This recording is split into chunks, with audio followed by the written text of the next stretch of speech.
Hello everyone, I hope you're doing well.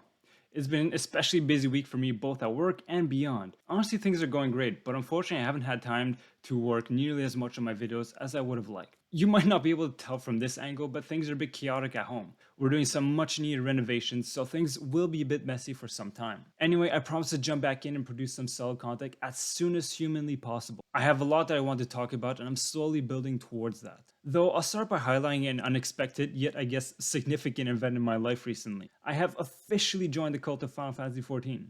Yes, I know I'm rather fashionably late to the party, but I just couldn't resist the temptation anymore. Let me be clear, I'm a massive fan of the Final Fantasy series, but I'm quite hesitant in investing my time to playing MMORPGs. To be clear, I'm not allergic to it. I played an unhealthy amount of RuneScape back in high school, as well as a bit of World of Warcraft, though I never progressed all that far in that game. Frankly, I'm just daunted by the amount of hours needed to invest in these kind of gaming experiences. When planning out and choosing what games to play, I don't interpret MMORPGs so much as a time sink, rather as this soul-swallowing maelstrom on the horizon. I have so many interests in life that I never want to dedicate an exorbitant amount of time to filler quests and tasks that I would do over and over and over and over and over and over and again. Onwards to infinity. This is exactly the reason why I completely stopped playing these Assassin's Creed games, which I actually kind of love for the most part. I'm fascinated by the historical settings and some of the narrative ideas in these games, but I'm just overwhelmed with the amount of content. A complete overdose. Cut 75% of the content and there's still more than enough gameplay to have. I mean, this is just my opinion, but it's just too much. I'd much rather do any number of things in life, such as read a book that I haven't read yet. I mean, those bookshelves, they're full to the brim, and I think if I lived my whole entire life, I wouldn't have time for all of them, not including all my other interests in life. Anyways, based on all that I just said, why the hell am I diving into Final Fantasy XIV? Not to mention, I'm nearly a decade late to the party, so I have a hell of a lot of catching up to do. As I understand it, I'll have easily 2 months to plow through a massive number of lukewarm quests that slowly ramp me up to the gameplay mechanics, world building events, and narrative necessary to reach later expansions. We're talking about a solid 100 plus hours of gameplay before I get to the good stuff. And that's saying if all goes well. I mean, if I check on how long to beat, it's kind of a scary number that I see on screen. That being said, everyone seems to corroborate the sentiment that the beginning is by far the weakest content of the entire experience, and it is a filter that may very well turn off many players from continuing further. Actually, I did try Final Fantasy XIV for a short amount of time several years ago back when I was working at Warner Brothers Games Montreal, and indeed I did find the quest to be rather repetitive, and I did trail off at one point. But since then, Final Fantasy XIV has had 2 major expansions that immeasurably increased my thirst to play through the beginning. Everyone confirms that the slog is 100% worth it because the narrative return on investment wildly exceeds everyone's expectations. I've taken it to interpret this as a sort of pilgrimage, or perhaps a rite of passage if you will, for the uninitiated to reach the gates of heaven that are open only for the faithful. It is a daunting task ahead of me, but I am willing to march forward and see what all the hype is about. Today, Final Fantasy XIV is universally recognized as one of the crowning achievements in gaming narratives. And I don't mean specifically the MMORPG category, I'm talking about the gaming landscape as a whole. And word around the campfire is that this may just be the greatest Final Fantasy storyline to date. Now, that's saying something. The Final Fantasy series is generally lovely, but a handful of individual titles are just spectacular. If the hype about Final Fantasy XIV is anywhere close to being true, I owe it to myself to see this through.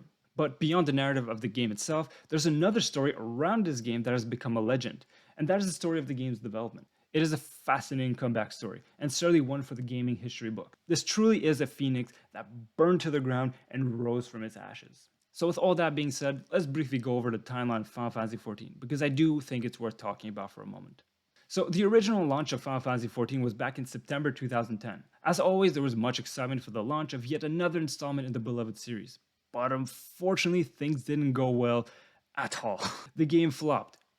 Big time. It was universally a disappointment for both fans and critics alike. I mean, we're talking about 4 out of 10 scores across the board. Even those who really tried to like the game eventually had to come to agreement that the game just didn't work as it should. No doubt it was a bleak outlook for the start of the game, but it was the next steps that make this a truly remarkable story to tell. Rather than the developers hiding from the responsibility like too many failed projects in recent years, I mean, just think of the slow death march of BioWare's Anthem, or Marvel's Avengers, or most recently Babylon's Fall, which didn't last long at all. Shit. Here, we have a very different story. From what I understand, the leadership of the project, Nobuaki Komoto, who was the director, and Hiromochi Tanaka, who was the producer, were being removed from their position, though they did take full responsibility for their failure, which is the honorable thing to do. Those posts were filled by Naoki Yoshida, who is famously known as Yoshi P. On a side note, I have heard nothing but the warmest sentiments towards this man. Obviously, I'm new to Final Fantasy XIV, so I don't have any first-hand experience of his reputation, but already from what I've seen of his communication, leadership, and positive demeanor, I'm genuinely impressed. Anyways, coming back to the disastrous launch of Final Fantasy XIV, essentially the team realized that they could not fix the game in its current form. The core was run, the engine and service structure were just deeply flawed. So drastic measures were needed to save Final Fantasy XIV. The bold decision was taken to rebuild the entire game from the ground up, but that alone wouldn't be enough. The team recognized that in order to succeed, they had to rebuild the player's trust. I mean, they just completely flopped with the initial release of the game, so they were already in the red. They came up with a brilliant way to tie in the reboot of Final Fantasy XIV with an in-game narrative event that would hopefully sway people's opinion of the game. During the lead up of the reboot of the game, players would progressively notice that the moon was becoming larger and larger. This indeed gave off very ominous Majora's Mask vibes. I can only imagine what those final moments were like for the players who were there to witness the cataclysm at the end of version 1.0 of Final Fantasy XIV. Wow. So the new era of Final Fantasy XIV began on August 2013 and was named A Realm Reborn. Indeed, a very appropriate title to be given. The game still had some major improvements to make over the years, but now at least it has a solid foundation on which it could build its further expansions. It blows me away every time to think that they chose to nuke the entire game world and rebuild from its ashes. This must have been an incredibly satisfying once-in-a-lifetime moment for the game developers. Honestly, hats off to them. In June 2015, Final Fantasy XIV had its first real expansion with Heaven's Ward. As I understand it, the game didn't do a major upgrade in terms of gameplay, but the storytelling took a remarkable improvement. Reviews have only become more positive with its latest iteration, and at this point the game has been slowly building a reputation and it found itself a seat amidst the best MMORPGs on the market. Another 2 years later, Final Fantasy XIV Stormblood would release in 2017 with yet more incremental praise. At this point, it was impossible not to notice the incredible growth and momentum the game has made since its initial faceplant back in 2010. And in 2019, the expansion Shadowbringers came out with, this time, universal critical acclaim. The game has been quietly cementing its reputation as being among the best games in the Final Fantasy series, but now it was loud and clear. The massive game has become a beloved game that will undoubtedly become a classic. As if the respect and adoration for Final Fantasy XIV couldn't grow any greater, in 2021 the Endwalker expansion was released to even greater critical acclaim. The game has become such a phenomenon that it made a unique piece of gaming history during the pandemic, which just blows my mind. There was a moment the game was so successful that they had to stop selling copies to be able to support the game's server. I've never heard of anything like that happening before. Could you imagine any game publisher saying like, hey, we need to stop selling copies because we're doing so well?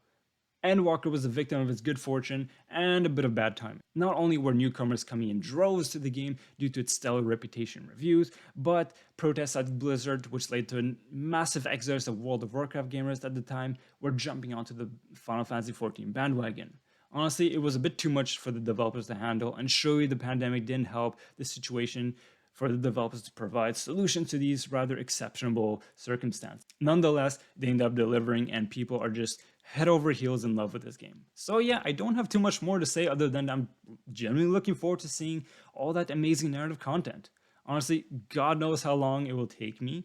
I certainly won't be playing 6 hours a day because I just have way too many interests in life to dedicate myself solely to one game day in and day out. I have a lot of interesting challenges on my current project, which I'm very excited to tackle. I got yoga and Muay Thai to practice. Shit, I got this YouTube channel to work on. As I said, I have a lot of ideas that I'm cooking and I'm excited to bring to the table. And of course, there's life. But just for 2021, there's so much to look forward to until the end of the year. For gaming, in October, we have Scorn coming out soon, which actually got its release date pushed forward rather than backwards. I'm very much excited. It looks really fucked. And then there's the Plague Tale Requiem, which is another game that we're all eager to play. And of course, there's Gotham Knights, which I was actually part of the development for a very short amount of time. And finally, there are going to be some truly notable films to watch in cinema this month.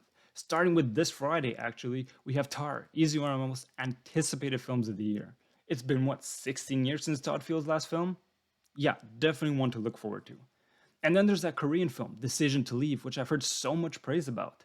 And finally, another film that I cannot wait to see The Banshees of Inisherin. I'm eager to see Colin Farrell and Brendan Gleeson reunite together on the screen with writer-director Martin McDonagh. I absolutely loved their previous film they did together in Bruges.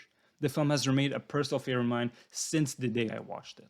In any case, I will be slowly making my way forward through Final Fantasy XIV, step by step by step. Let's see what happens along the way.